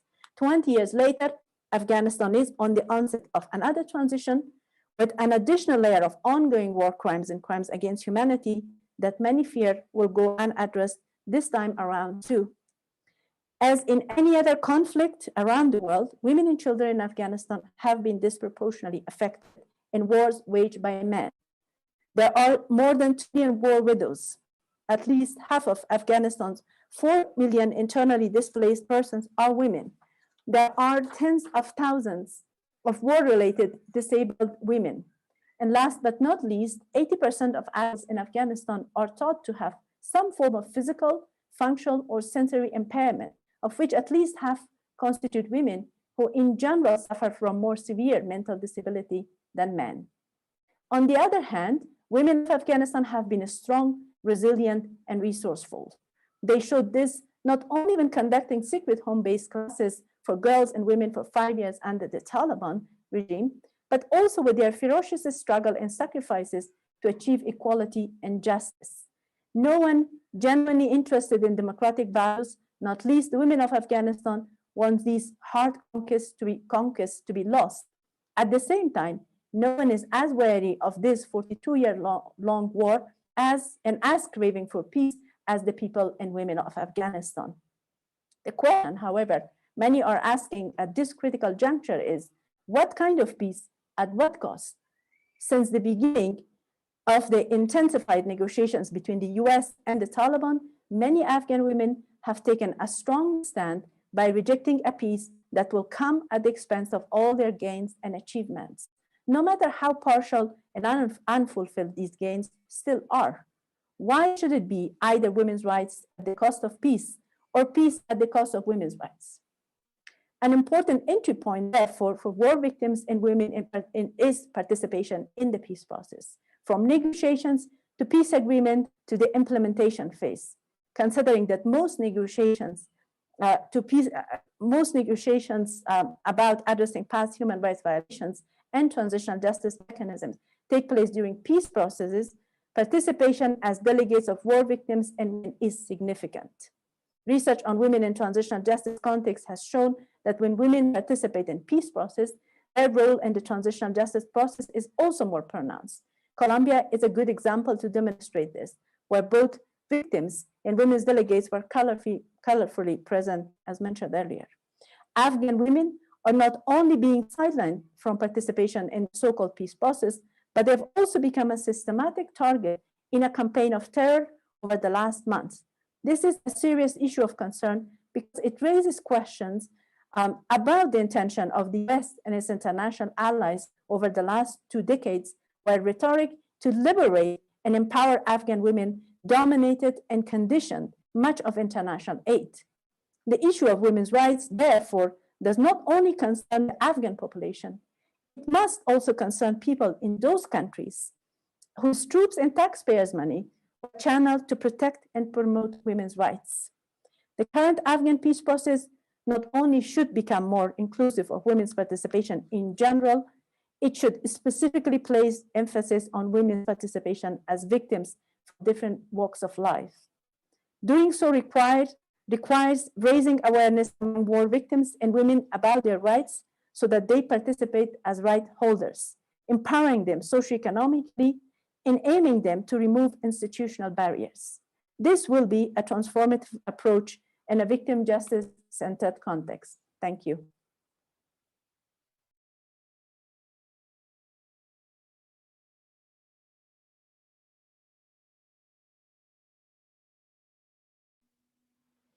Thank you so much, John. All of you are excellent scholars, right on time. Discipline is an important part of democracy, and thank you very, very much for not just keeping to time, but also raising some excellent points and very different points. It took us in another direction and reminding us what some of the work which is going on, not just in scholarship, but alongside the negotiating teams, is looking at the practice of other countries who've already been through this process and what lessons can be learned from other processes, particularly the Colombian peace process, and also for giving us a new framework to look at these issues, as is really one of the many important tasks of academia, which is, and you described, active women's participation in a transformative justice process, very much putting some thought into the energy and what must happen as part of this process if there's truly to be kind of just, and again, the question you're asking, everyone is asking, what, peace, but at what cost? And at what cost, in the case of this session, to the women of Afghanistan? These are big, big questions. Thank you very much, Homa, for your contribution, your continuing work on this, which I know will continue whether or not there is a peace process. And many questions now coming in, and I'm going to involve our speakers in all of them. I want to begin because Abdullah Ahmadi sent a question, Masuma, just as you were discussing, and I think it really goes to the heart of the issue. He asked, what kind of protection mechanism do you propose to protect women, human rights defenders, civil society activists during the conflict? He had a second question too, and I'm going to use this separately because I want to bring in other people on it, but let's raise this one first. Is there in a very, very messy, ugly war, can we actually talk about a protection mechanism, Masuma? Are there any insights and examples that you can bring Masuma into this? Huma may have something to say about this as well. Thank you, Elise, for the question, and also the participant who posed that question. I think the issue of protection and providing that mechanism, I mean, for the member of the delegation, we know, and also for some of the member of the government in Afghanistan, we know that there are protection mechanisms provided for them by the government. But then when it comes to protection mechanisms for women peace builders, for example, or for civil society, or for journalists, for example, we see that there is little attention given to that.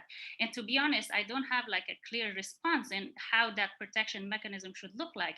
But I think it's important that we should discuss in such circumstances where Afghanistan is kind of in a turmoil and daily conflict, violence in the country, how to provide that protection mechanism for the individuals who don't have that security and safety to be able to do the work that they are doing, or to be able to even speak up about the issues that they would like to raise on social media or publicly anywhere. So I think that's where I would stop. Yes, really important question. And as you rightly point out, whenever there is an attack, whether it's a policewoman in one of the provinces or someone who occupies a position in some of the main urban centers, there's always a sense of, well, where was the protection given to them? And I remember speaking to a woman who years ago was on the National Security Council, and she noticed how when men joined the council, they immediately got an armored vehicle, but the women had to wait, she had to wait much longer, and her vehicle kept breaking down. And when she was pregnant, she was always worried that her vehicle was going to break down because her male colleagues didn't take her seriously enough just when she was about to give birth. So that sort of sense that women aren't treated equally when it comes to issues of security. Or Zala or Huma, do you want to jump into this at all? There's other questions to come up, so I'll bring you in if you'd like, if there's something in particular you want to add to this question. Liz, John, if I may add a quick point in terms of protection mechanisms. We are in an extremely intense situation now as we speak, because some things that has happened since last year is further escalation and target killings. And to be honest, the target killings have not so far targeted the top sort of level of leaders or activists. There has been some attacks, but it majorly attacks average Afghans, like vaccinators, like journalists in Jalalabad, like 3 of them in one incident. Vaccinators 2 weeks ago, again, they were targeted. So against this, it would be very difficult to really imagine of a protection mechanism. And something that I have to say here, sometimes people think, oh, we have to really like protect and save some people, like for example, in the military matter, they say, oh, the translators have to be relocated to a country. I want to sort of raise here a concern and say that when it comes to the values, like democratic values that we have invested 20 years, well, throughout our lives, I mean, as long as everyone is around who has a commitment, even before 20 years, they were working for democratic values under the shadow of different regimes before. So to just find a mechanism to protect the members of civil society, which are an amalgamation of all kinds of groups. It's not only women, it's not only cultural activists, but it's a combination of all different groups. I think that requires definitely an important and forceful point for negotiations. There has to be an assurance in a guarantee under a peace talk sort of context to make sure that nobody is going to be harmed. Now we see the statements, but the practice is showing something else. And of course, we see also the statement that parties say, well, we are not involved in it. Then who is it? And how can we really protect that? Is the only solution is rule of law, because we are already like witnessing now that in the absence of rule of law, there will be a chaos. If everyone has got a gun in their hands, they will just do whatever they want to do without any rules, without any laws, or without any sort of principles. So I think the one aspect of protection is definitely making sure that there are stronger guarantees for civil society in Afghanistan. And mind you, civil society is not about simply, looking at, donor-funded NGOs or programs. It's part of the Afghan society in the last 20 years. I just wanted to make that point. Thank you. Okay. Homa, you had your hand up. Did you want to have a quick reply? just a quick about maybe the international dimension to that question as well. I think, you know, at international level, there are many, many different mechanisms that can be and should be used. But in practice, there is very little. The only thing that I have seen is, for example, there's journalist defenders committee at international level that has raised its voice. I believe at some point they were even advocating for the killing of journalist cases in Afghanistan to be taken at the ICC. So we need more measures like that. Also, another thing that I've seen very little in the context of Afghanistan, I've raised it in some situations, is the principle of responsibility, the international principle of responsibility to protect. This is hardly used in Afghanistan by the human rights community, even by the Human Rights Commission, but also civil society organizations. But I think this is a powerful you know, principle, and we must use it more. Thank you. Thank you.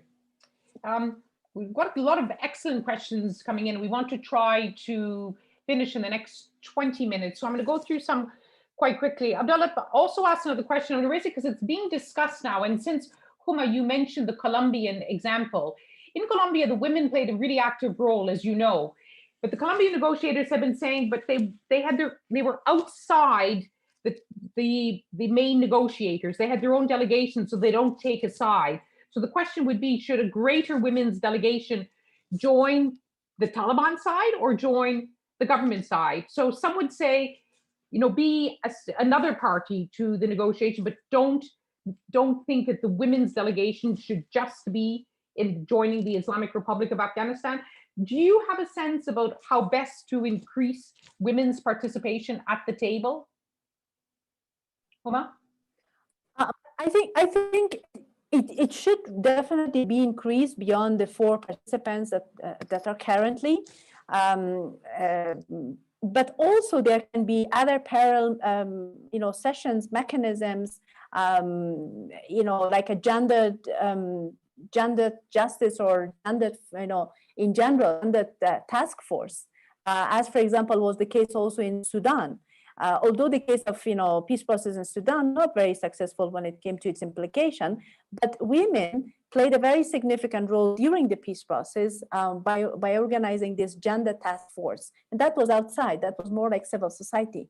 So this could be certainly very helpful. In the case of Colombia, it's true that Colombia has a very active civil society, or at the time at least had a very active civil society, you know, community in general. Also when it comes to victims' participation, they had a wonderful victims law that enables many victims were victims and women as well. So they had that kind of institutional mechanism that Afghanistan does not have. And that can also be an aspect to look at. I have suggested in other situations that we do need also like those kind of to work on those kind of institutional mechanisms. But I certainly think that, you know, there can be a parallel, you know, task force coming from different walks of life from Afghanistan. I mean, women, obviously. Good.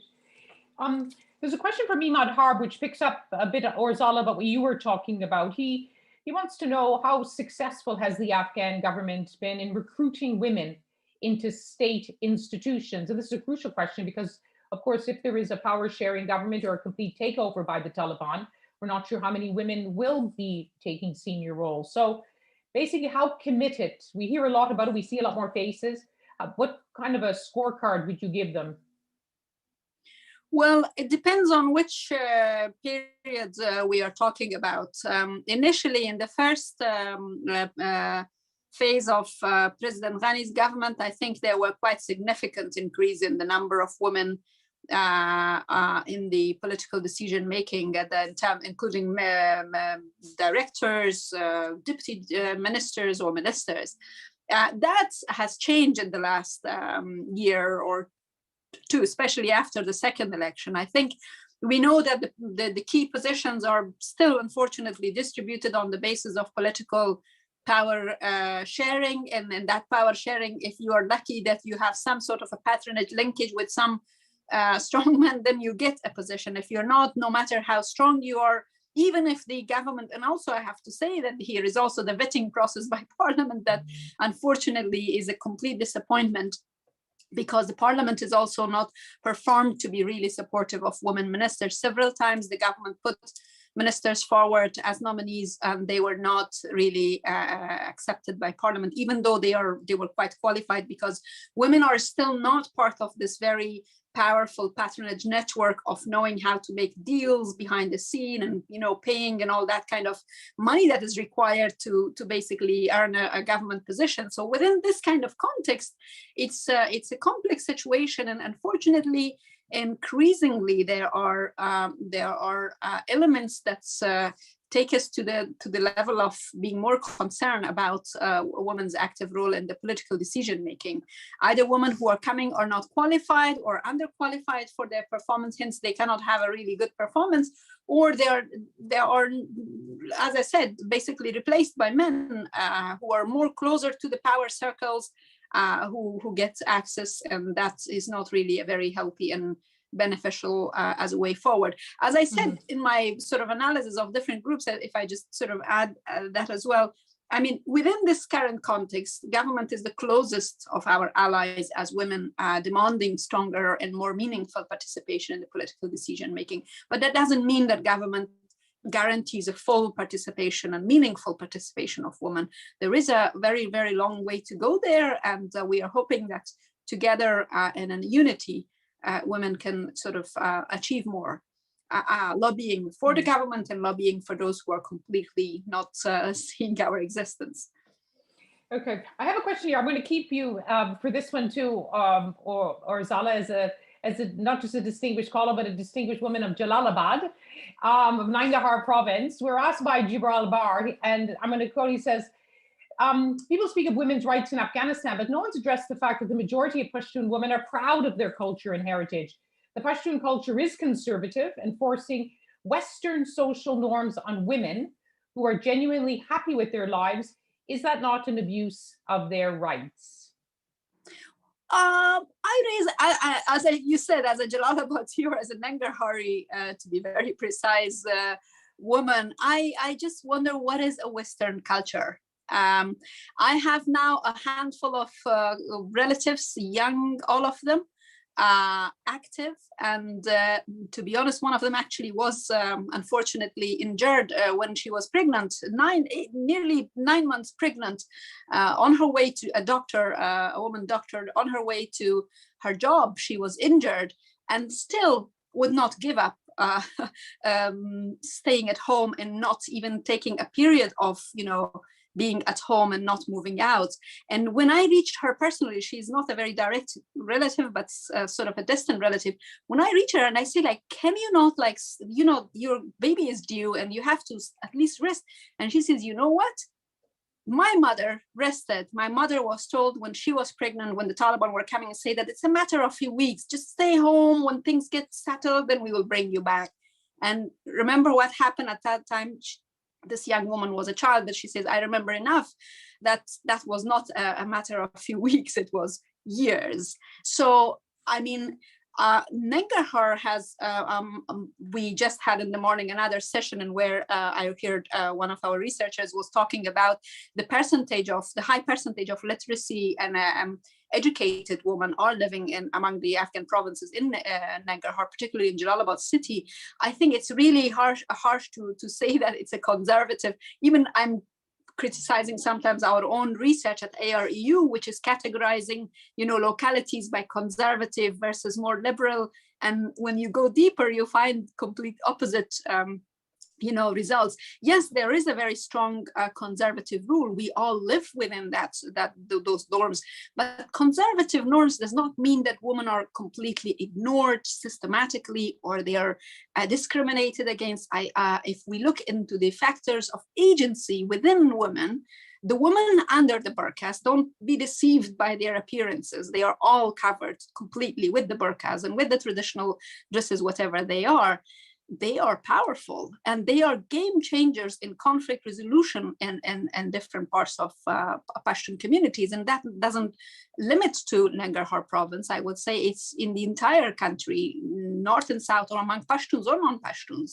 The agency of women, if you look at it from that perspective, you will see that they do have a powerful thing. So I think that needs to be noted. And I'm having trouble to understand what is Western culture. I think in this period of 20 years, if I'm allowed to be a little bit self-defensive here as an activist or as someone who has been involved, I think we hardly have powerful westernized culture in the country. Everyone, if I look at the civil society activists, even international aid working staff, have been very, very strongly following the respect and following the cultural and traditional rules, including yourself, Liz John. When you come to Kabul, you make sure your head is covered when you're walking on the streets. So that's an example. I think people has to sort of make note of these. Thank you.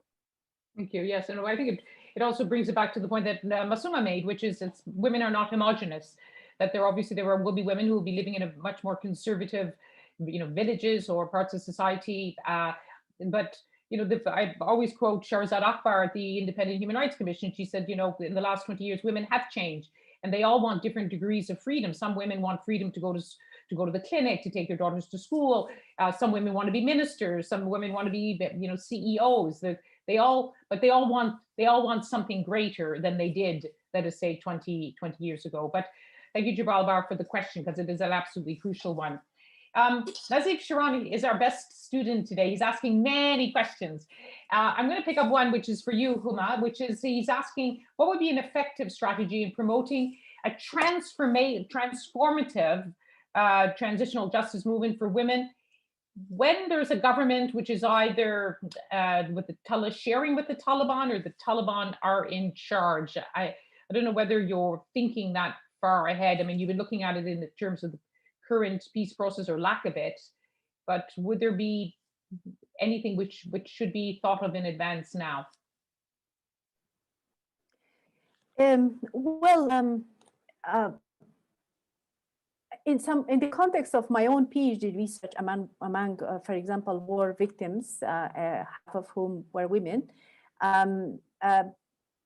this notion came up already during that research, that a society like Afghanistan does need that kind of transformation coming from basically the agency of people, bottom-up transformation.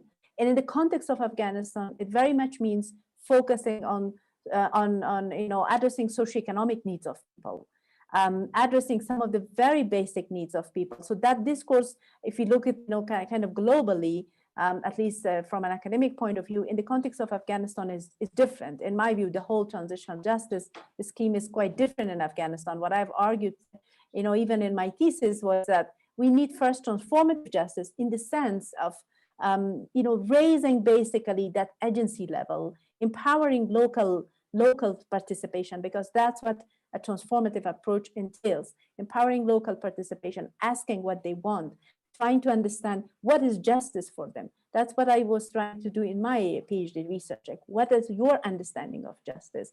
And that, of course, can be very different. There's not one understanding, but we need to know that, and rather than just designing something top down. So in my view, regardless of what may happen, the society, of course, remains. The war victims remain. Women as war victims remain. The demand for justice remains. And it has to be addressed, regardless of who is coming, as the next, official or ruler of the country.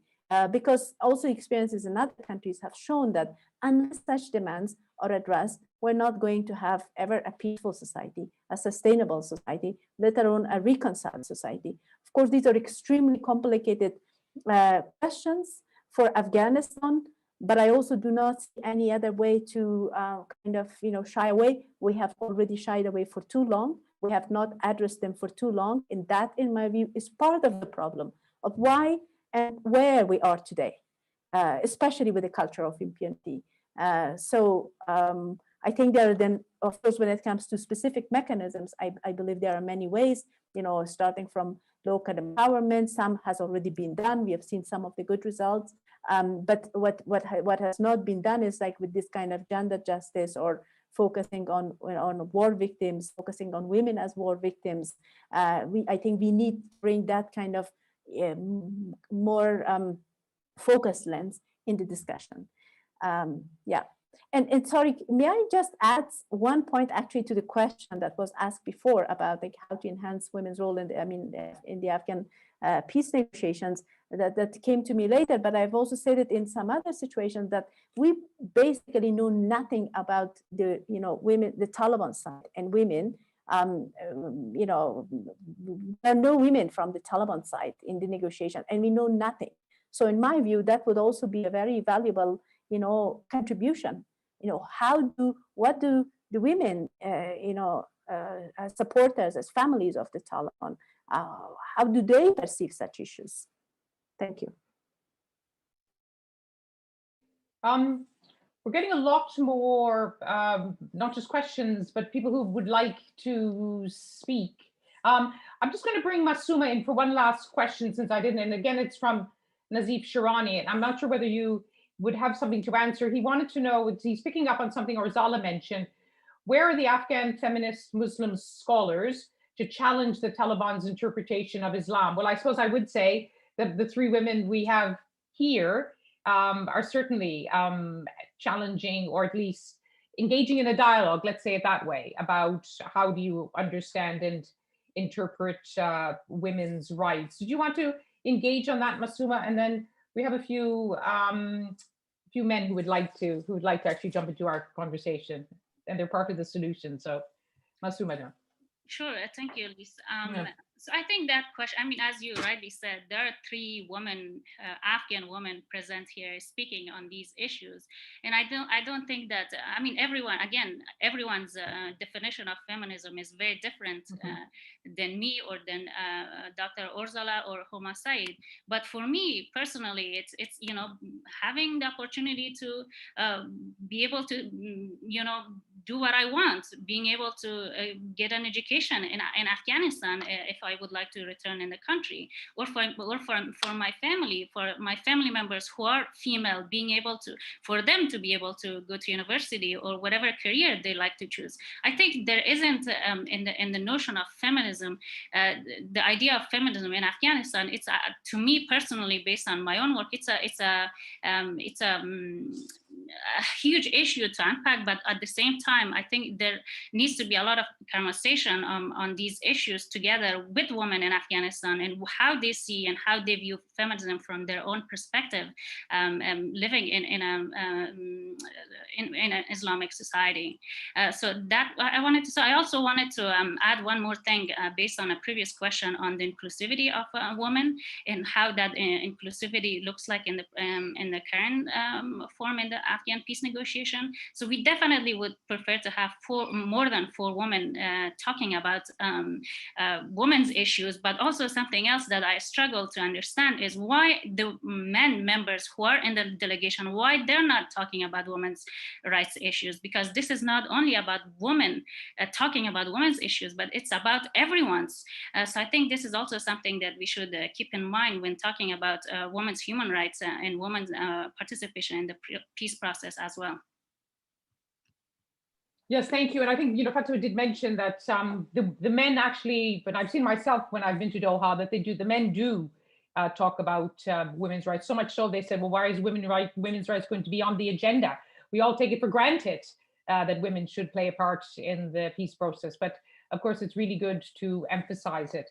Sultan Barakat would like to join our conversation. And even though we're having a great conversation, women only, I think with the approval of my sisters, will give him the floor, because I think, in fact, that was when I first looked at this panel, I thought, how come there's no men on this panel? So Sultan is jumping in. Thank you so much, Liz, and thank you for all the panelists. I think this has been a formidable panel and a lot of very important ideas. I just wanted to interject a little bit, because Orzala triggered an idea in my mind where she said, where are the Taliban? Why are we not hearing their response, and so on? So I contacted our scholar, Mazar Saleh, who, for those of you who missed his presentation, he presented yesterday. He's been working in depth on the issue of women in Islam and trying to articulate the broad brush manifestos that have been put out by the Taliban over the last 2 years or so. As we said yesterday, he doesn't necessarily speak on behalf of the movement, but he's speaking based on his own research. In fact, We have already he submitted a paper to us at the center here on this very issue that we're in the process of translating. So if you don't mind, with your permission, I'll give him the floor. Lise, if that's okay with you, for a couple of minutes. Sheikh Saleh, assalamu alaikum. Unmute Sheikh Saleh. عليكم السلام ورحمة الله وبركاته. كيف حالك؟ شكرا جزيلا على وقتك معنا. إذا في عندك بس 5 دقائق، أنت كنت مستمع للكلام اللي قيل. إذا بس إنك تعلق على بعض النقاط الأساسية، بالأخص موضوع التفاصيل، يعني ما هي التفاصيل التي تنظر لها كمتطلب. ممكن تتكلم باللغة الباشتو أو لا عربي، ممكن عربي، ما رأيك؟ بالعربي. Okay. Is the Arabic translation ready? We'll speak in Arabic, sorry, not in Pashto. تفضل. بسم الله الرحمن الرحيم. شكرا على إتاحة الفرصة بالمداخلة. تحياتي لجميع السادة والسيدات. أرجو أنكم تسمعونني جيدا إن شاء الله. أنا أتفق مع جميع السيدات بما قيل من الكلام حول المرأة في المجتمع الأفغاني. Women who spoke about women in Afghan society. Of course, indeed, women were deprived of many of their rights in Afghanistan, and the Afghan society is an Islamic society, and Islam gives so many rights to women, and we might have restricted women. Nobody can take the rights from women, the rights that were given to women by Islam. And I would like the participants and the speakers to get a clearer image a little bit. The Afghan traditional culture that is present in Afghanistan is actually the one who was unjust, or that was unjust vis-a-vis women. Islam was not unjust vis-a-vis women. Women have very dear and high status in Islam, and we see in Islam that women were teachers, judges, justices, and were in high level positions. If we go back throughout Islamic history, we can see several examples about that. But at the level of the Afghan society, I do not want to say that the Taliban was unjust towards women 100% as known, because the Taliban cannot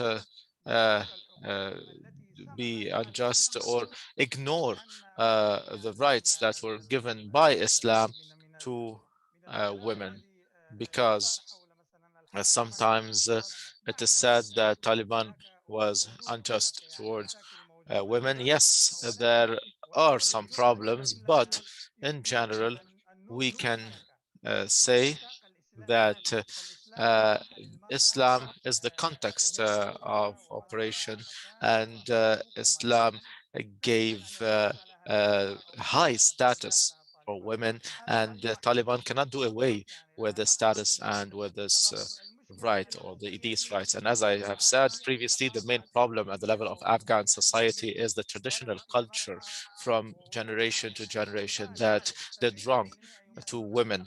And 70%, and maybe Afghan nationals can agree with me, I was talking about some religious and national mechanisms that could reinforce and strengthen the participation of women in peace building. That was what I wanted to add to the research that was done. The first point, for instance, if we raise awareness, generally speaking, in Afghan society, to activate the role of the woman, this will indeed lead to empowering the role of women. And conferences and seminars need to be held throughout the Afghan provinces and to raise awareness and launch campaigns in order to focus the efforts on empowering women and the role of women in society from an Islamic perspective and through Hanafi doctrine, because this doctrine allows women to participate unless in two instances, but other than that, the women can participate in different sectors. The second point is creating special directorates and departments to manage women affairs in different cities. For having mechanisms and procedures to protect women in order to protect women from any aggression, be it physical or verbal or any sort of torture. And this is the fifth point, prohibiting any torture or trafficking of women. So these 5 points, 5 mechanisms could promote the participation of women in peace building and the future of Afghanistan. Of course, the speakers might have touched upon these points, and please allow me to say that there are obstacles that are hindering the participation of women. These obstacles need to be removed, to include the lack of appropriate environment for the participation of women. In Afghan society, the environment is not there. We need to distinguish between the Western European environment and the Arab society. So compared to Afghan society, it is still behind in Afghanistan, and we need more awareness. We need more development. So there is a divide, and we need to work on that. The second point is the traditional Afghan culture is the second obstacle. The third point is the lack of general awareness vis-a-vis the important role of women at the level of the society, and we need to spread this awareness through the educated, the scholars, the intellectual, and this will need time in order to raise the awareness of the people for it to be similar to Arab societies or European societies. The fourth point is the difficult security circumstances and conditions. This is one of the obstacles hindering the rights of women. Also economic challenges and also the threats that women receive should they hold any high level position from government and non-government actors. So there is marginalization, there is domestic violence, there are several things that are present. I will not talk about these things. Just to end, I would like to add 1 or 2 points based on my research in this field, in this area. We need to clearly amend the Constitution to include a clear text that highlights the commitment of Afghanistan towards the Islamic texts that allow women to participate in public life and recognize the international conventions and agreements that are not contradicting the Sharia law, all of these relating to the human rights and particularly women's rights, and also publishing reports regarding violence targeting women throughout Afghanistan and arresting the perpetrators. Of course, this we need more time to talk about this in detail. The third point is creating education and health centers.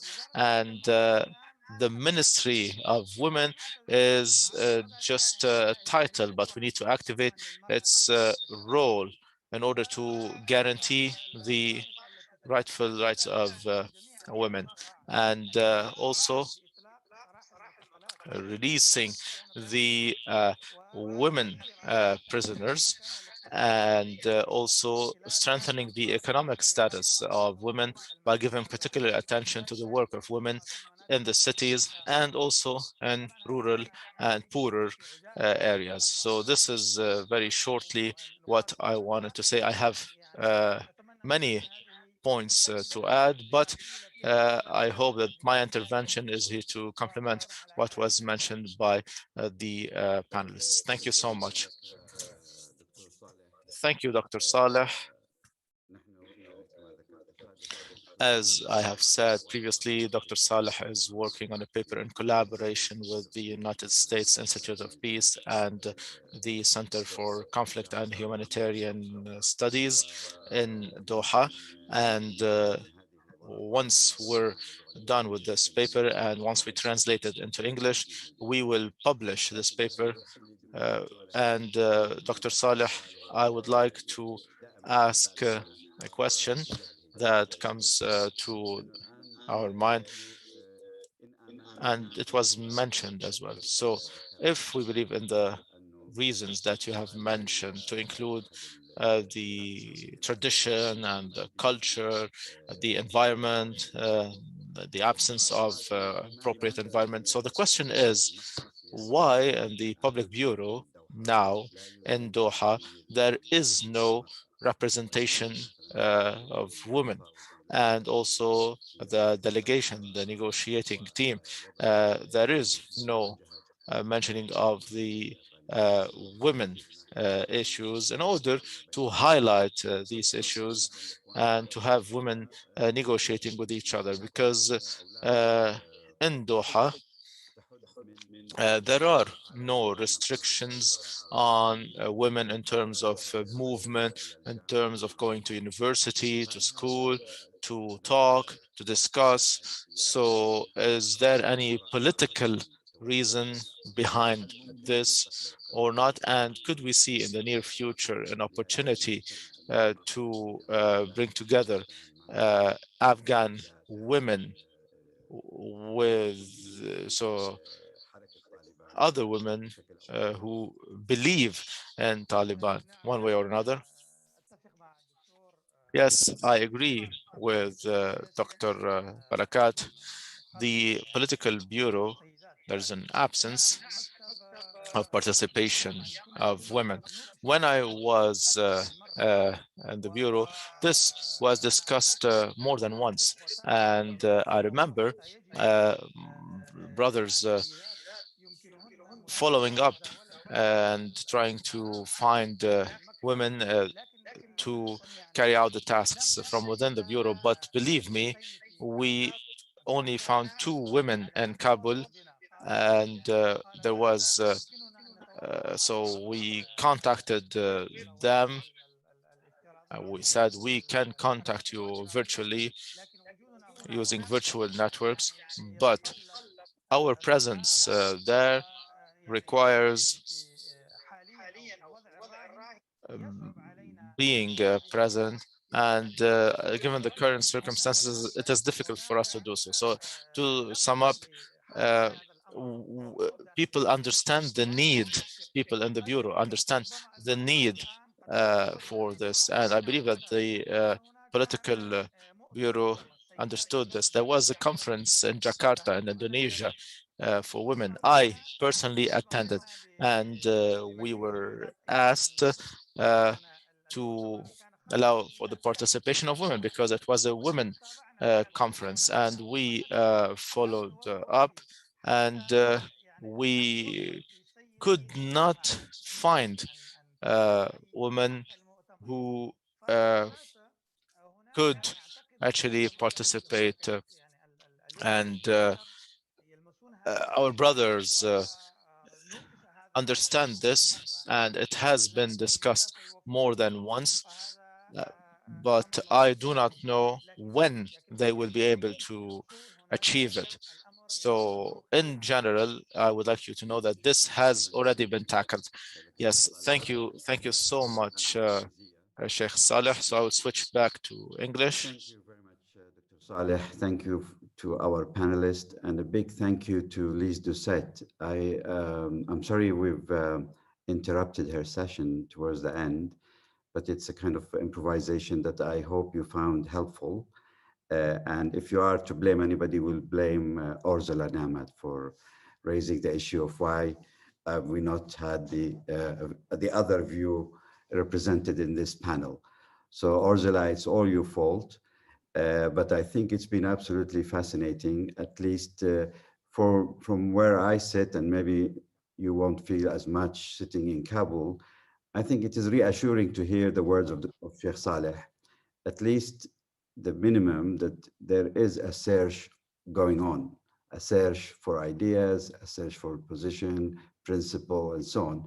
And it maybe addresses the point you made at the beginning, that is it just propaganda, is it just rhetoric, or are there ways?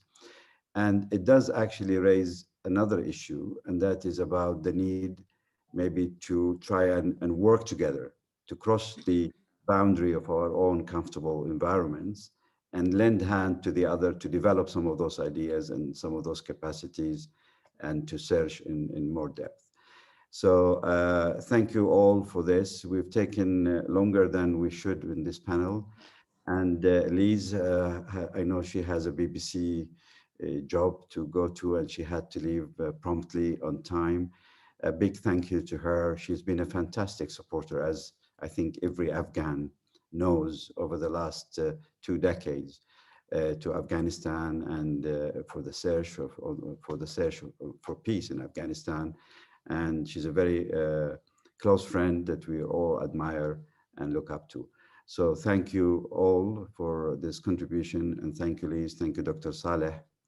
And we'll see you, we'll take a short break, and then we'll come back to the final panel of this conference, which will discuss issue that is close maybe to the heart of as we said yesterday, maybe the Taliban a little bit more than the others, but we will see, to do with the return of refugees, the displacement that has happened in the country, and how can it be tackled in a way that supports peace and help move things forward.